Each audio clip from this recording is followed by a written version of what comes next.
Muito boa noite, sejam bem-vindos ao Pontos de Vista. Já estamos para olhar para os principais acontecimentos da semana com os nossos comentadores residentes. Boa noite aos três. Vamos aos temas da semana. Começo pelo António Bueno, escolheu as visitas do PR, tanto do Presidente da República a Portugal e a Itália. Bem, muito boa noite, caros telespectadores, e boa noite também aos meus colegas do painel.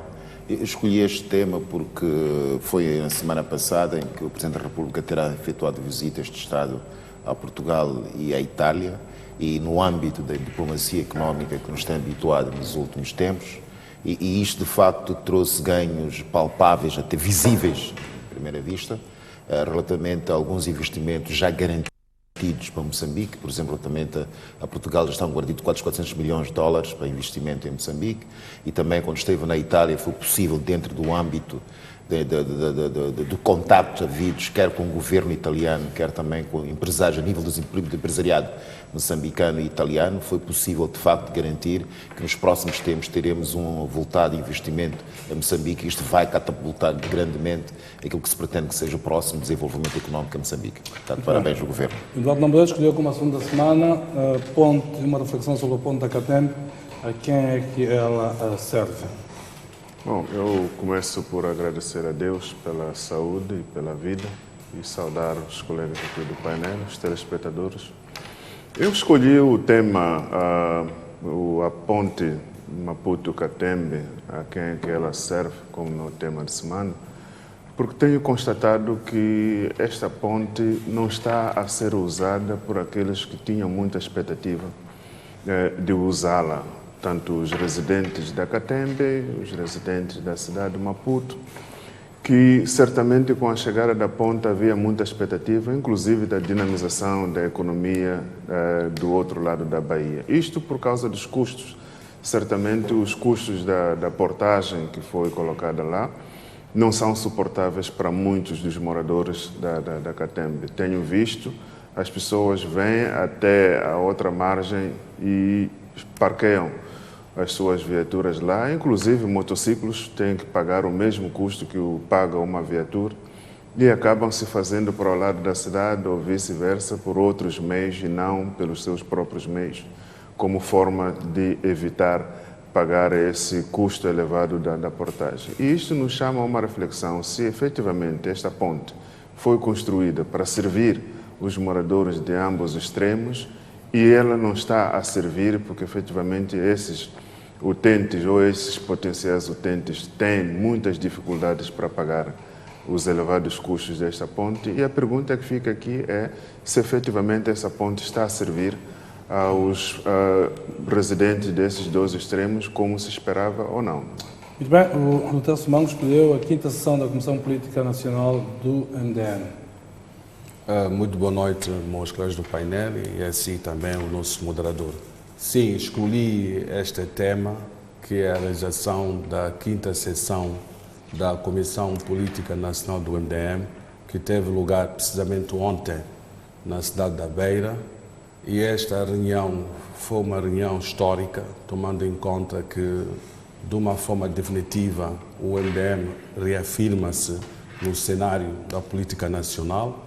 E ontem, nesta sessão, foram homologados os cabeças de listas dos nossos candidatos para todas as assembleias provinciais, e também nesta reunião ficou mais uma vez confirmada e reafirmada a preparação do partido para esta corrida eleitoral que vai ter lugar no dia 15 de outubro deste ano.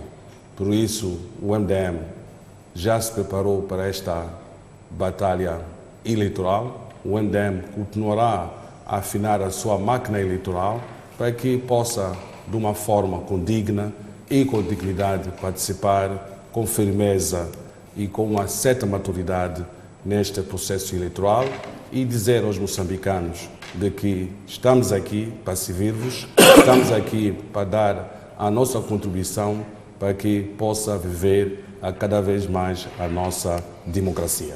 Muito bem, vamos aos temas que elegemos. Vamos começar por olhar para a polémica nos dados do licenciamento eleitoral, em particular em Gaza. Isto porque esta semana o Conselho Constitucional deliberou, portanto, num acórdão que deliberou recusar, portanto, a petição da ARNAM relativamente a este assunto e, ao mesmo tempo, o Instituto Nacional de Estatística divulgou dados sobre Gaza que acabam por contrariar, então, os dados com que o STAI estava a trabalhar até agora.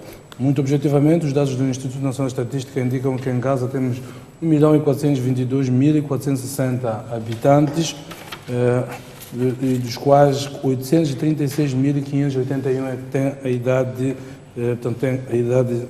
tem a capacidade eleitoral, isto é, a idade para votar dos 18 para diante. O STAI anunciou então o registro de 1.166.011 eleitores, que significa pouco mais de 300.000 eleitores a mais, relativamente aos dados do Instituto Nacional de Estatística. Vou começar aqui pelo António Bueno. Queria ouvir o seu comentário. O que é que significa estes dados que nos colocam numa embrulhada total relativamente à legitimidade dos dados? São os dados do INE que não são precisos, como já ouvi certas correntes, ou do STAI? Qual é a sua opinião sobre isso? Bom, há aqui um facto real que nós não podemos nos abstrair dele, que é a situação em que temos dados diferentes relativos à mesma população. E eu acho que aqui importa tentarmos averiguar e até tentarmos aprofundar certas análises no sentido de tentarmos perceber o que é que efetivamente iria acontecer para que houvesse esta aparente disparidade de números.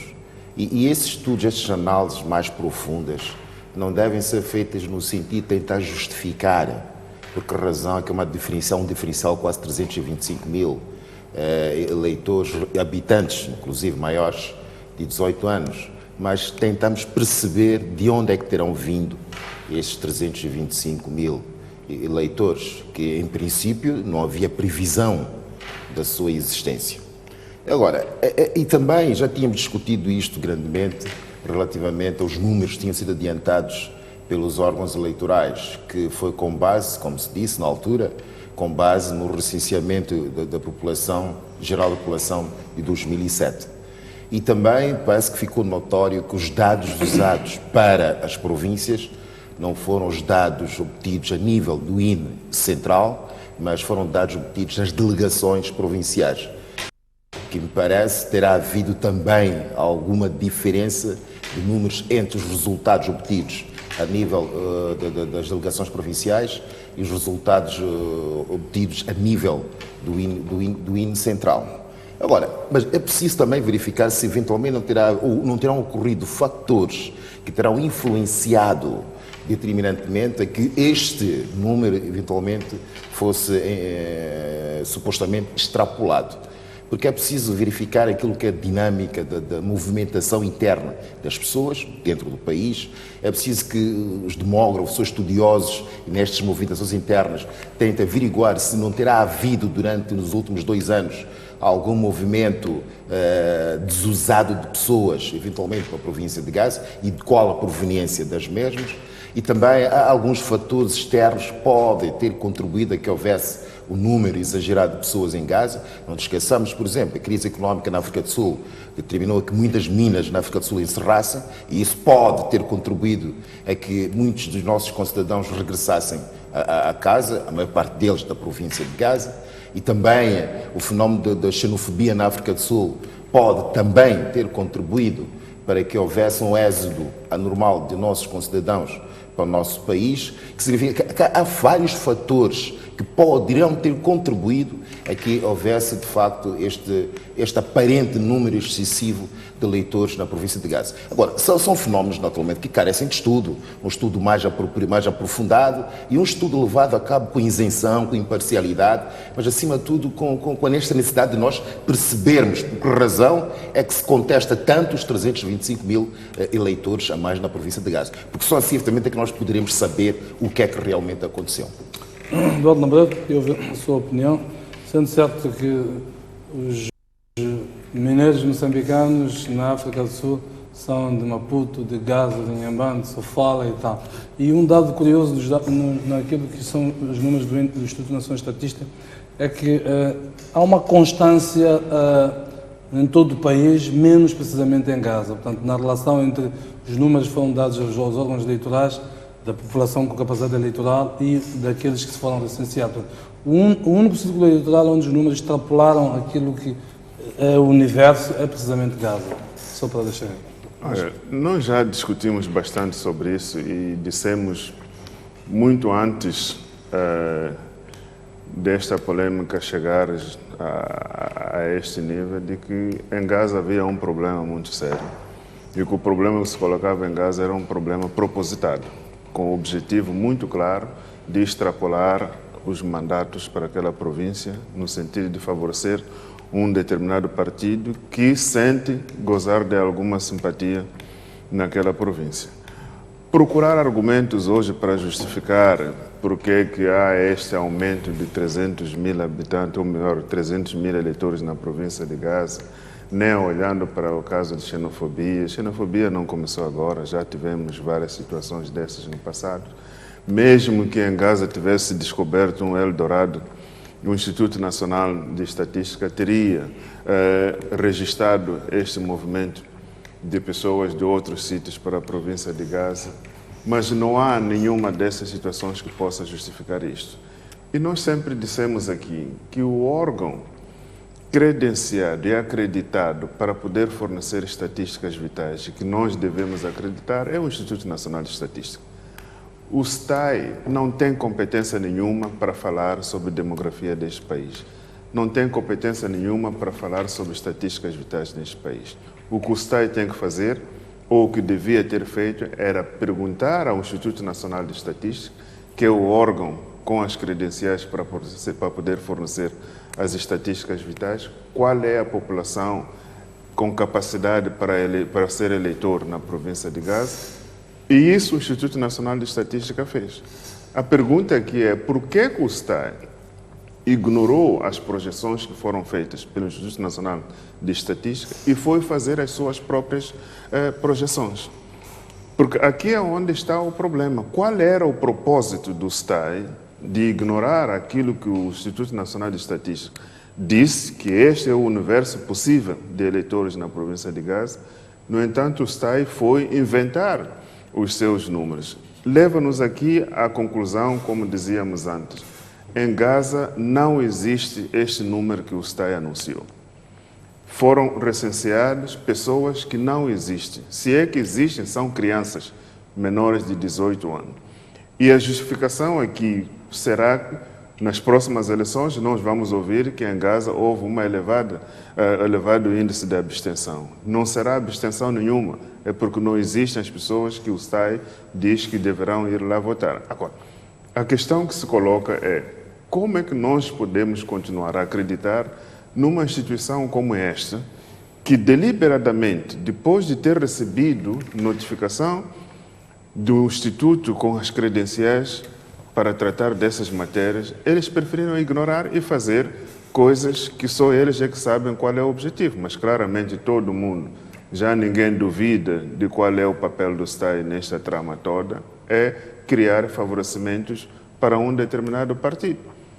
E nós insistimos aqui em dizer que é preciso se resolver o problema do STAI e uma medida imediata deveria ser o próprio diretor-geral do STAI, por iniciativa própria, colocar o seu cargo à disposição, que seria mais honroso, e caso isso não aconteça, ele deve ser demitido porque, de facto, começa muito mal a descredibilizar o próprio processo e a continuar todos os outros erros que serão subsequentes, ele que seria responsável por isso. Doutor Semano, sua opinião relativamente a esta intrincada questão em que o processo eleitoral está metido? Bem, já tivemos a oportunidade, durante o debate aqui, falar sobre todo o processo. Não só falamos de Gaza, também falamos de Sofala e Cabo Delgado. O dilema é que ao longo de todo o período do processo de recenseamento eleitoral, desde 1999 para cá, a variação dos mandatos em todos os ciclos eleitorais tem estado entre -2, +3. Esta vez foram 9. Agora, esta vez foi mais 9. E isso é preocupante, porque a experiência não nos mostra isso, daí então há razão de duvidar, e essa dúvida também é reforçada pelo fato do Instituto Nacional de Estatísticas dar-nos uma indicação clara de que em Gaza só há, na casa de 900 mil, população com idade de votar, com idade eleitoral. Daí então, é justo e é correto duvidar aquilo que o STAI nos informa de que há mais de 1 milhão de eleitores. E também tínhamos dito aqui que era preciso investigar para saber de onde que vieram a estes 300 mil eleitores. Aí, há uma tese que vi já alguns a escreverem, de que os dados do Instituto Nacional de Estatística pode ser que sejam esses que estão errados. Qual é a sua... Bem, poderão estar errados, mas se levarmos a amostra dos 11 ciclos eleitorais, terá havido pelo menos mais 3 ou 4 ciclos eleitorais nessa situação. Se há um único ciclo eleitoral, portanto eu não acredito que há erro. Agora, se há um erro, não pode ir mais de 5%. Os erros, as estatísticas geralmente têm uma margem de erro que a diferenciação não pode ultrapassar 5%. Por isso, eu acredito que o Instituto Nacional de Estatística fez bem o seu trabalho e, infelizmente, o STAI falhou. E também fiquei muito preocupado em saber que o Conselho Constitucional, ao fazer a sua avaliação, no seu acórdão, não teve, não sei se faltou tempo para ir verificar os números em si. E também não podemos aqui ignorar e tentar esconder que no Conselho Constitucional tem uma representação partidária.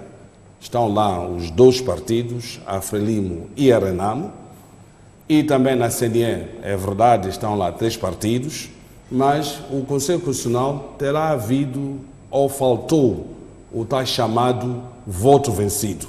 A falta do voto vencido também nos preocupa. Será que o Conselho Constitucional, na sua globalidade, estão de acordo daquilo que está a acontecer na província de Gaza? Por isso, eu acredito de que existiram fatores estranhos que permitiram que o número de eleitores na província de Gaza atingisse a esse número que foi anunciado pelo STAI, que, como consequência, deu a mais 9 mandatos.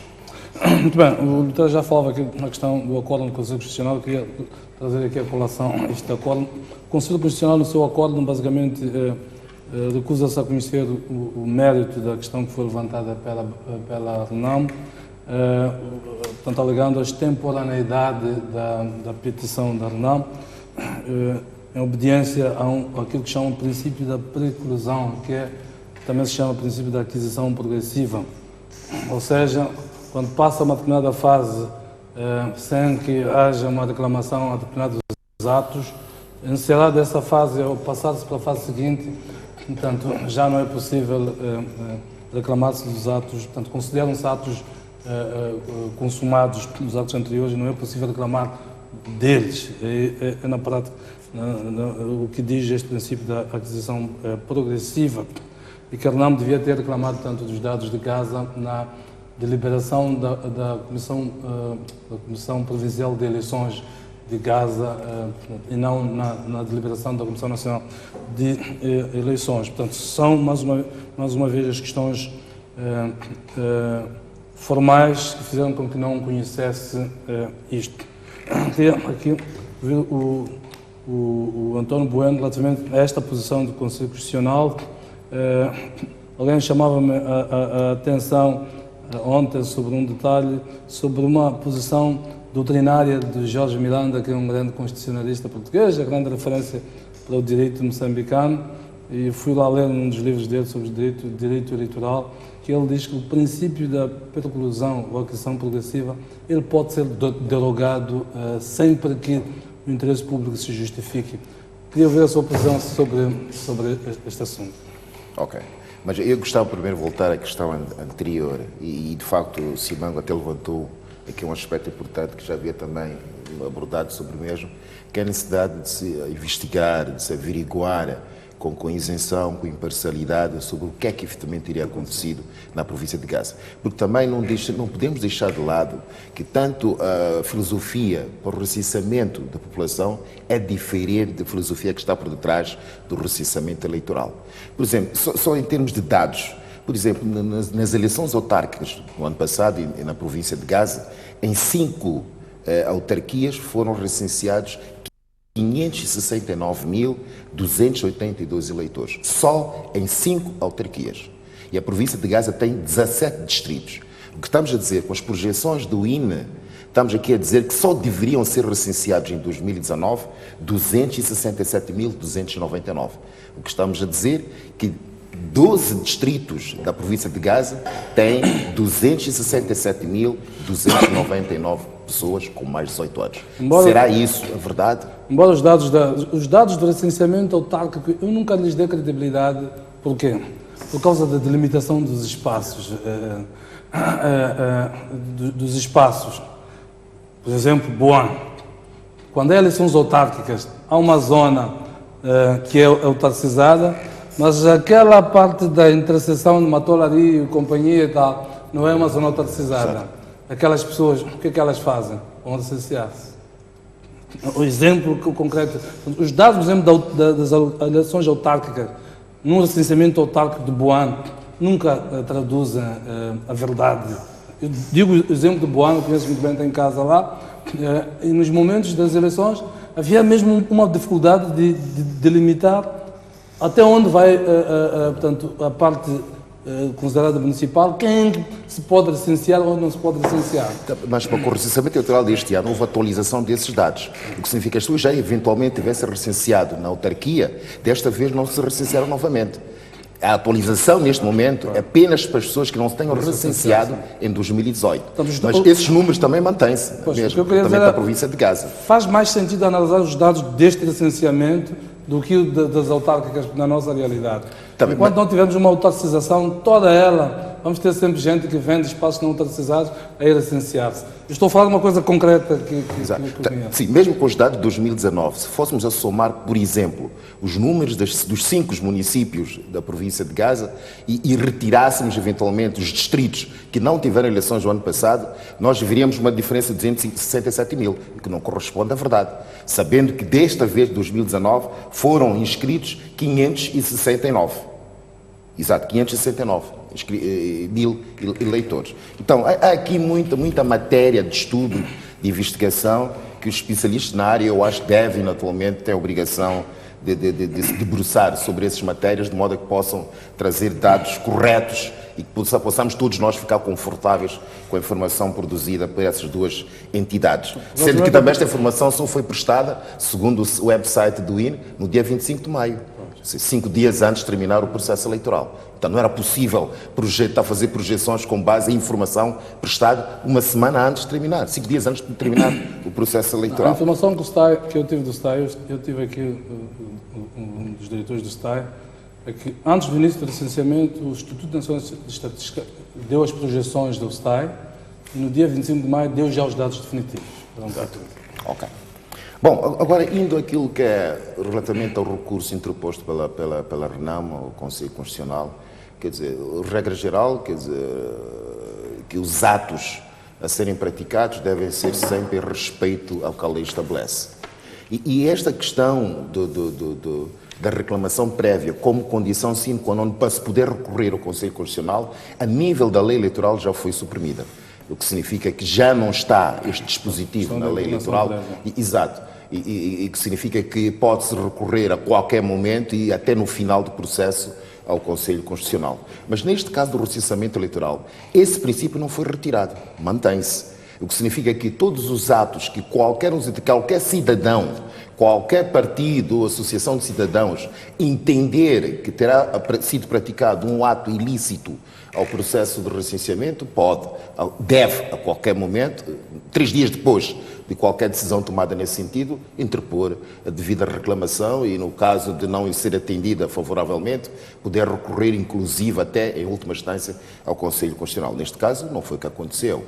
Quer dizer, a RENAM, inclusive, a nível das comissões distritais de eleições da província de Gaza, tem lá seus elementos e nenhum deles, porventura, teria manifestado algum desacordo relativamente aos resultados do recenseamento eleitoral, inclusive também na Comissão Provincial de Eleições, e até quem anunciou os resultados formalmente foi o diretor adjunto, indicado pela RENAM. Então significa que não chegou a haver, em nenhuma destas fases, qualquer reclamação atinente a qualquer ato que tenha sido eventualmente praticado e que pudesse consubstanciar algum ilícito no Está a recenseamento falar do papel eleitoral. dos partidos políticos com a representação. Exato. Eu queria levantar este assunto mais a seguir. Agora queria olharmos uma questão mais doutrinária. O Conselho Constitucional, nestas questões, portanto, sabemos que a questão dos prazos é um dos vícios insanáveis no direito. A pergunta é, nós temos um histórico do Conselho Constitucional, nomeadamente o primeiro, em que mesmo em circunstâncias destas, depois acabava por se pronunciar sobre a matéria que era motivo de recurso. Atendendo à circunstância de que esta é uma matéria que o Conselho Constitucional podia ter elementos de prova, nomeadamente mandando um ofício ao Instituto Nacional de Estatística, se ele se devia ou não pronunciar sobre isto, ou ficar-se pelas questões processuais. E tem que se ficar pelas questões processuais, isto é o formalismo e assim o exige. O que significa que se há um vício que obsta que se possa conhecer do mérito da causa, não deve-se debruçar sobre o mérito da causa. E neste caso em concreto, até os vícios que supostamente a RENAM invoca existirem, são vícios que levam à anulabilidade e não à nulidade. Porque se fossem vícios que ele decretasse, pudesse levar à nulidade deste processo, aí sim, ver-se obrigado porque é invocável a qualquer tempo. Não é o caso dos vícios supostamente apresentados para a RENAM, tentando justificar a declaração de nulidade de todo o processo de recenseamento na província de Gaza. No meu ponto de vista, o Conselho Constitucional esteve muito bem. Eduardo Nombreiro? Eu tenho uma opinião diferente. Eu acho que o Conselho Constitucional, nessa sua decisão, de facto, perdeu uma grande oportunidade de dar um contributo valioso para o processo democrático do nosso país. Porque, ao fazer da forma como o fez, certamente mostrou a sua parcialidade, não é? Mostrou a sua parcialidade. Nós sabemos como é que o Conselho Constitucional está constituído, mas nós ainda acreditávamos que, independentemente disso, as pessoas que compõem este órgão são pessoas que têm competência, conhecem o direito e, por essa via, esperávamos muito mais deles. Como bem fez referência o Jeremias às palavras do professor Jorge Miranda, esta questão não é absoluta, não é? Não é absoluto que, uma vez isto acontecido, é sacramental, não se pode mexer nada. Estamos aqui diante de um processo que interessa a todos os moçambicanos. E, ademais, é um dos processos que constitui parte integrante do processo de pacificação do país. Nós nos lembramos muito bem que os grandes problemas, os grandes conflitos deste país emergem da insatisfação em relação aos resultados eleitorais. Como é que um Conselho Constitucional sério fecha os olhos para uma matéria desta natureza e se agarra apenas num mero formalismo, o que pode, de alguma maneira, criar alguma evolução no próprio processo no nosso país? Quer dizer, um Conselho Constitucional sério, pelo menos, solicitar à instituição relevante para estas matérias de demografia, de estatísticas vitais, mas qual é a verdade sobre essa disputa que está a existir entre os partidos e o secretário técnico da administração estatal? O Instituto Nacional de Estatística teria informado ao Conselho Constitucional qual é a verdade. E certamente o Conselho Constitucional poderia ter mandado-se fazer alguma auditoria aos dados do recenseamento de Gaza. Este seria um posicionamento de um órgão daqueles que se prezem, porque desta maneira, de facto, nós estamos diante de um órgão que não conseguiu refletir, não conseguiu sentir aquilo que é a preocupação dos partidos políticos, da sociedade civil e do país como um todo. Esta não é apenas uma questão da Renamo. A Renamo tomou a iniciativa de fazer este recurso, mas esta é a preocupação que nós ouvimos das redes sociais, da sociedade civil, várias instituições, várias organizações da sociedade civil estão a falar sobre o mesmo assunto. E como é que o Conselho Constitucional ignora tudo isso e apenas se assegura num mero formalismo, e que também não é nenhum formalismo, porque essa questão, como se disse muito bem, não é absoluta. Quando está em jogo aqui questões de interesse público, esta questão deve ser posta de lado e olhar-se para aquilo que é o mérito da questão. E eu me preocupo porque estamos a começar um processo eleitoral e este Conselho Constitucional já começa a mostrar exatamente a sua cara sobre como é que pretende conduzir este processo, e há muito pouco que se pode esperar deste órgão para outras reclamações que certamente hão de vir mais adiante. E isto a mim, pessoalmente, e ao meu partido, nos preocupa, e queríamos apelar para o Conselho Constitucional que assuma o seu papel como o órgão que vai, de facto, mediar os conflitos eleitorais e não se apresentar da forma parcial como está se apresentando logo já no primeiro recurso que é submetido em relação a este processo das eleições gerais. Então, Simão, a sua posição sobre esta Bem, a minha posição é muito simples, né? Porque eu sempre entendo e defendo de que o processo eleitoral em si não é só um ato administrativo ou de direito, é um ato político, democrático, que exige em si toda a transparência e justeza do processo. E como sempre tenho falado de que nós temos que refletir seriamente como é que se gera os nossos processos eleitorais, e também já discutir sobre a composição do Conselho Constitucional, se esse modelo funciona ou não funciona, porque nós sabemos que no Conselho Constitucional estão lá representados os dois maiores partidos políticos.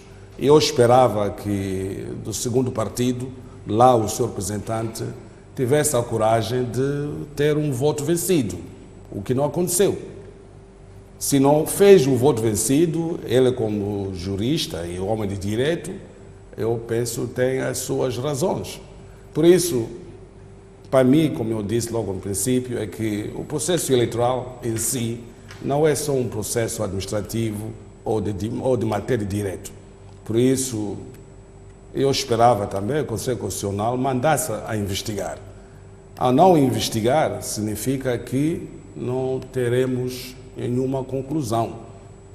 Mas, contudo, eu espero que o STAI possa nos dar uma informação precisa sobre todos os cadernos eleitorais.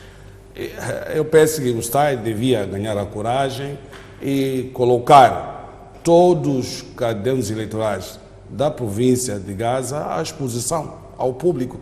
Quem quisesse pode lá ver, fazer a sua investigação e concluir de fato. Esse processo é público, não? Como? Esse processo é público. É público, mas tem os seus prazos, tem o seu período, e esse prazo já esgotou.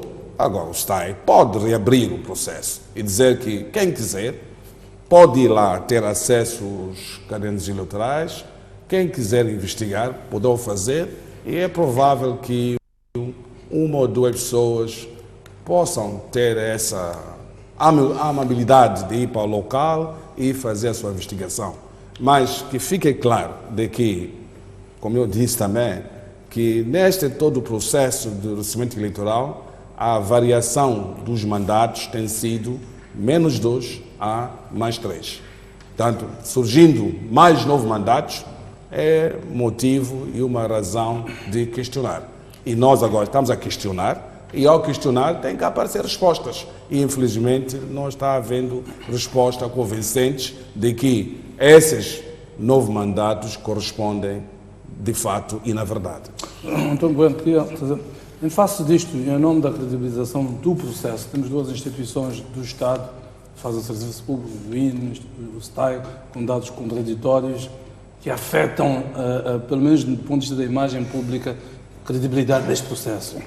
A lei do licenciamento eleitoral é muito clara sobre isso, mas, por exemplo, a ideia de uma auditoria a todo este processo, se faria sentido ou não nesta altura, para credibilizar os dados de Gaza? Bom, mas eu acho que até no âmbito e no espírito da colaboração interinstitucional deve guiar essas instituições, deveriam as direções do INE e do STAI encontrarem-se e debaterem sobre este assunto para eventualmente tentarem perceber o que é que teria ocorrido relativamente aos dados numéricos que apareceram relativamente ao recenseamento eleitoral na província de Gaza. O que é que teria eventualmente falhado, quer num, quer no outro processo, de modo a que não aparecesse aqui publicamente duas instituições do Estado a apresentarem dados diferentes e isso não abona em nada as instituições e também pode até descredibilizar as duas instituições e isso não é aquilo que se pretende que sejam instituições do Estado. Eu acho que no âmbito desta cooperação e colaboração interinstitucional deve as lideranças atualmente sentarem e tentar perceber e trazerem depois uma explicação ao público sobre o que é que efetivamente teria acontecido. Isto seria muito bom para todos nós. Mas há aqui um aspecto importante também que é relativamente aos dados. Os dados estão disponíveis, são públicos. E há aqui um princípio que a lei prevê, é que os dados só se tornam imutáveis 30 dias antes das eleições.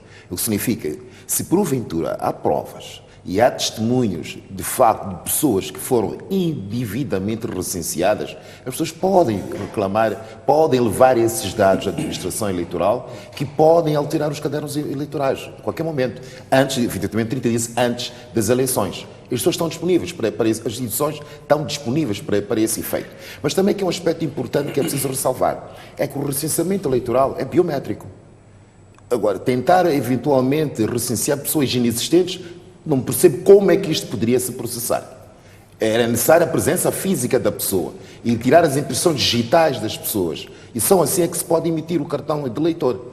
Então, se tiver havido alguma irregularidade, é fácil verificar quem foram as pessoas que se recensearam.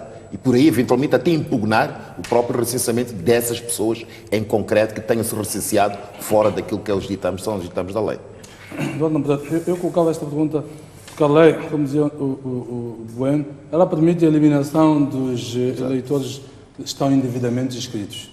Mas nesta altura estamos a falar de 329 mil a mais relativamente aos dados do INE, é preciso que se diga isso.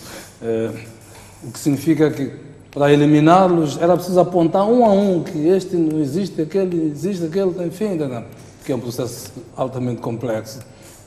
Eu falava de pontos de credibilização, a legislação não fala tanto numa auditoria aos números, mas se poderia institucionalmente avançar-se nesse sentido ou não. Então, uma coisa que neste momento pode trazer tranquilidade para todos os interessados é que de facto se faça uma auditoria aos dados do recenseamento de Gaza. E esta auditoria implicaria a verificação, já que o sistema é informatizado, a verificação de todos os inscritos na província de Gaza, se eles estão, de facto, dentro daquilo que são os parâmetros estabelecidos na lei. Se são residentes ou são pessoas que deviam se recensear em Gaza, se têm a idade exigida por lei para se recensear, porque havendo interesse do STAI em recensear um número de pessoas que não existe. Quando falamos de número de pessoas que não existem, estamos a falar do número de pessoas com 18 anos ou mais. E neste caso, o que pode ter acontecido é que se tenham recenseado crianças, pessoas que não têm 18 anos. Portanto, tem lá a impressão digital? Sim. Tem lá uma fotografia? Sim. Tem lá o nome da pessoa? Sim. Mas essa pessoa pode não ter a idade exigida para se recensear. Então, esta auditoria poderia nos provar se de facto os dados que estão ali são verdadeiros, comparando o documento de identidade desta pessoa e o dado que está inscrito lá no recenseamento. Portanto, se esta pessoa, porque havendo maldade, havendo interesse, má fé, pode muito bem chegar a uma criança de 16 anos e se apresentar lá, tira a fotografia, põe impressão digital e tudo mais, e se inscreve que ele tem 18 anos, enquanto não tem 18 anos. E esta é a principal suspeita do que pode ter acontecido. A outra suspeita é que pode ter havido duplicação de inscrições. A mesma pessoa ser inscrita várias vezes. Para isso não custa simplesmente o sistema informático com uma alteração apenas de um dos nomes. O Alberto João Vilanculos pode ser Alberto Vilanculos, pode ser João Vilanculos, pode ser Alberto J. Vilanculos. Mas não altera impressões digitais. Não altera impressões digitais. As impressões digitais, porque o sistema, pelo que eu vi, não é um sistema integrado. Portanto, alguém que se licenciou num distrito, quando vai se licenciar num outro distrito, não estando online no sistema, esta impressão não vai ser recusada. Não, mas depois na digitalização central aparece. Exato. Mas, mais uma vez dizemos aqui, isto não é algo que acontece por engano. Se é propositado, na altura de fazer a uniformização dos dados, pode muito bem se dar o comando para se fazer um override deste tópico de impressão digital. Portanto, o sistema, quando está a fazer a comparação, deu-se o comando para fazer o override da impressão digital, ele salta este campo da impressão digital e continua a comparar os outros dados. Então, Então, se isso é propositado, é o computador, o sistema, quem faz é quem quer, não é? Doutor Simango, é a favor ou não de uma auditoria a este sistema? Arnamo já apresentou uma queixa-crime à Procuradoria-Geral da República, que pressupõe tanta investigação deste assunto. Desde o princípio eu defendi a investigação. Desde o princípio eu dizia de que havia uma coisa errada. Não só em Gaza, assim como em Sofala e Cabo Delgado. Agora, cabe de fato aos órgãos competentes perceberem de que as eleições não é só um procedimento administrativo ou de direito. É um procedimento político, democrático e também de construir a confiança no seio da sociedade. E a construção da confiança só se faz com transparência. Por isso, uma investigação, uma auditoria é bem-vinda para clarificar e tirar-nos deste campo da desconfiança para um campo da credibilidade e transparência do processo. Um dado que eu queria trazer aqui para uma reflexão. Desde que começou isto, os da Frelimo procuram todos os argumentos defender. Antes de serem anunciados os números, defendiam numa perspectiva, defendiam noutra perspectiva, esquecendo-se que há órgãos eleitorais, como se os órgãos eleitorais fossem seus. Os da oposição criticam como se não fizessem parte dos órgãos eleitorais. Pois, eu queria trazer esta perspectiva para a análise, e muitas vezes o alvo, fala-se dos tais. A lei diz que a Comissão Nacional de Eleições é um órgão de Estado independente e imparcial, responsável pela supervisão do licenciamento e dos atos eleitorais. O número 2 diz, este é o artigo 2, para efeitos da presente lei, entende-se por supervisão a função de orientar, superintender e fiscalizar todos os atos do processo eleitoral. Portanto, a responsabilidade de tudo isto política é da CNE. O STAI, está aqui o artigo 49, é um órgão de apoio, que está aqui, que eu vi uma carta que se pedia a demissão do diretor do STAI. Bem, o artigo 49, o Secretariado Técnico da Administração Eleitoral subordina-se à Comissão Nacional de Eleições, portanto, um órgão subordinado, a qual presta contas para a realização das suas atribuições em todos os escalões. Número 2, para efeitos da presente lei, subordinado significa sujeitar e depender das orientações e decisões da Comissão Nacional de Eleições. Portanto, se há quem tem de ser demitido deste processo, é o chefe que dá as orientações a quem as executa. Já é uma perspectiva que eu trago, que eu quero ver os vossos comentários. E depois aquela questão na sequência da revisão da legislação de 2014. Qual é o papel dos representantes dos partidos políticos? O orçamento dessas eleições são 250 milhões de dólares, dos quais dizia aqui um dos diretores do STAI, metade é para pagar remunerações, salários, toda uma mega estrutura que foi criada. Qual é o papel dessa gente toda, ao nível do STAI distrital, da CNE distrital, não impugna, não faz o que é o seu papel, enfim. Aliás, mesmo ao nível do Conselho Constitucional, temos representantes dos partidos políticos, o acórdão foi unânime. Os 5 juízes que assinaram, não houve uma impugnação de nenhum deles, mas há juízes, pelo menos um juiz ali que vem do partido do Renamo. Queria-vos ver vamos para trás, vamos para frente, enfim, a essência. Se não há aqui todo um conjunto de contradições nisto. Bueno, vou começar por si. Bom, isto naturalmente até vem do modo como os órgãos eleitorais foram constituídos. Isso significa que deveriam, em princípio, ser isentos, imparciais. Mas todos nós sabemos que não são. Quer dizer, sempre motivação política por parte dos integrantes advindos dos partidos, indicados pelos partidos políticos, que há sempre uma tendência de agir no sentido de defender os interesses dos partidos que eventualmente lhes terão indicado para ocupar aquelas posições. Agora, em bom rigor, nós deveríamos ter uma Comissão Nacional de Eleições em que os integrantes fossem selecionados através de um concurso público.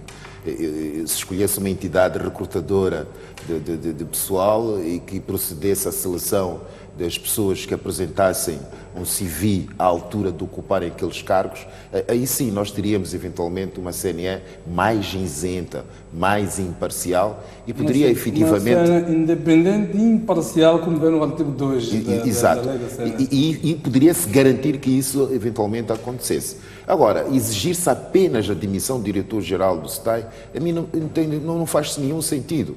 Porque se o processo, porventura, tiver corrido mal, por alguma razão terá corrido mal. Se a ideia é responsabilizar os órgãos eleitorais, eu acho que a melhor solução seria despedir a todos. Eu acho que sim, faria sentido. Despedir a todos e depois tentamos adaptar uma CNE que seja efetivamente imparcial e isenta, que só pode ser através do preenchimento de seus quadros com recurso ao recrutamento público. Eduardo Naburedo. Olha, nós podemos tentar procurar todos os argumentos para defender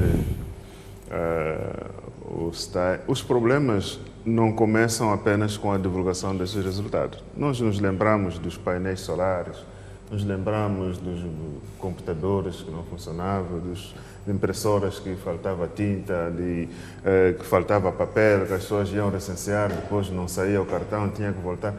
Isto tudo não é problema de falta de orientação, é problema de gestão.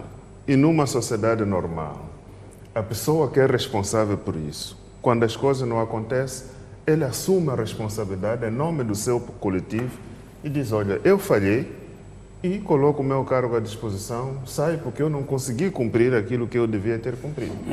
Não é nada pessoal quando se exige a demissão de um diretor, nem ele deve se sentir ofendido por isso, é simplesmente dizer, olha, não foi de acordo com as expectativas que a sociedade tinha para si, no cumprimento da sua tarefa, neste caso em concreto. Nós nos lembramos, por exemplo... Porque a lei diz que o responsável pela supervisão de todos os processos é a Comissão Nacional de Eleições. Mas nós o sabemos... presidente da Comissão Nacional de Eleições é o principal responsável político deste processo. Não, mas há um aspecto que eu acho que é importante, é que relativamente ao nível das operações na CNE, há algum vice-presidente responsável pelas operações na CNE.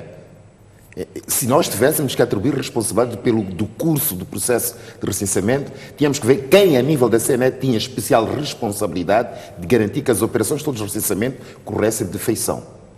Olha, talvez nós, por não Há termos... representantes de partidos em todo o lado, para sermos honestos. Não, essa questão de representante do partido, Jeremias, sabe muito bem qual é a composição da CNE.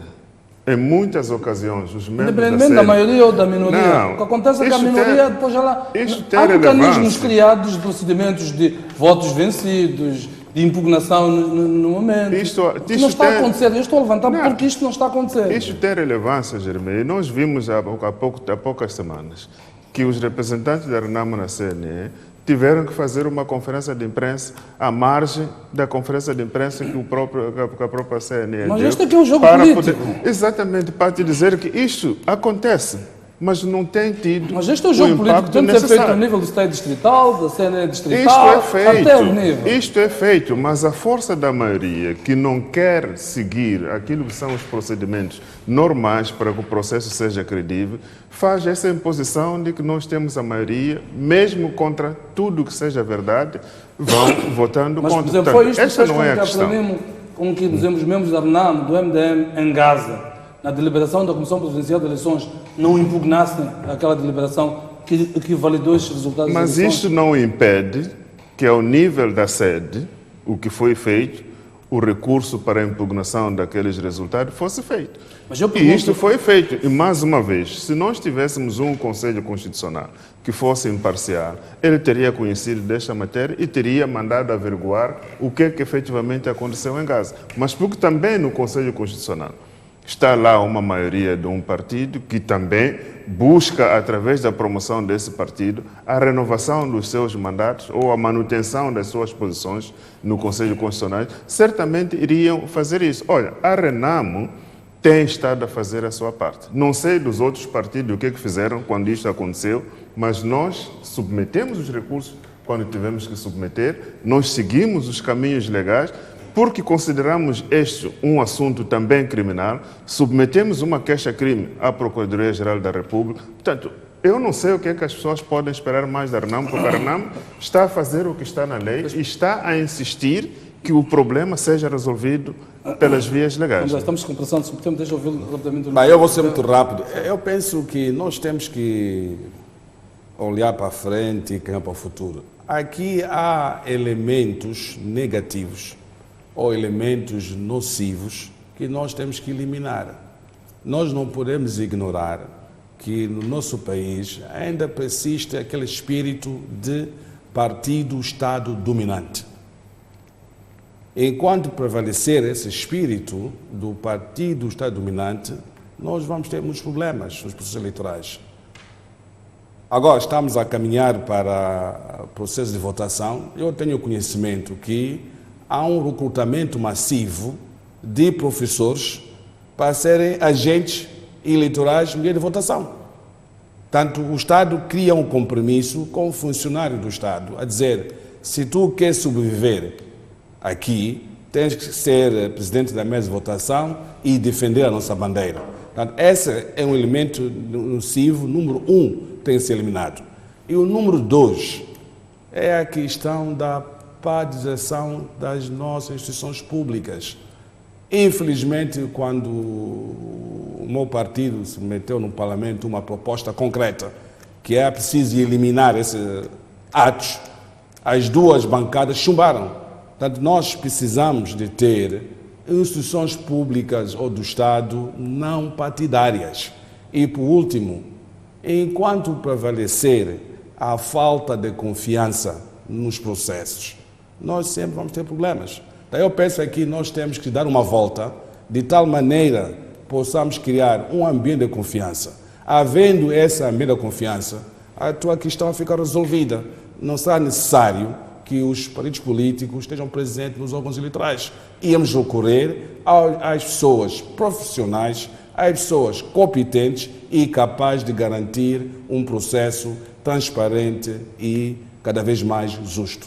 Mas Bem, quando vou se agradecer a refere vossa a presença defender aqui. bandeira, Então, com pressão do tempo mesmo, vamos certamente continuar a discutir este assunto, porque há questões centrais que são a origem, o que o Estado ter a levantar, enfim.